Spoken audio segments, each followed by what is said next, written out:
জুমার দিনকে বিষ্ণু ইসা ইসলাম বলেছেন হাদা ইয়াউমুল ঈদ, হাদা ইয়াউমুন জাআলাহুল্লাহু লাকুম ঈদান।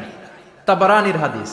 বিষ্ণু বলেছেন এটা এমন দিন যে দিনটাকে আল্লাহ তাআলা তোমাদের জন্য ঈদের দিন হিসেবে ঘোষণা দিয়েছেন। পড়েন আলহামদুলিল্লাহ।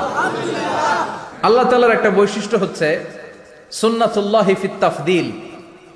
এক এক জিনিসের উপর আল্লাহ এক এক জিনিসকে বৈশিষ্ট্যমণ্ডিত করেন, মর্যাদা দান করেন। ফাদ্দালা জামানান আলা জামান কামা ফাদ্দালা মাকানান আলা মাকান, ইনসানান আলা ইনসান। আল্লাহ ব্যক্তির উপর ব্যক্তিকে প্রাধান্য দেন, আল্লাহ সময়ের উপর সময়কে প্রাধান্য দেন, আল্লাহ স্থানের উপর স্থানকে প্রাধান্য দেন। এটা আল্লাহর সুন্নাত। এটা আল্লাহর কি সুন্নাতুল্লাহি ফিত তাফদীল।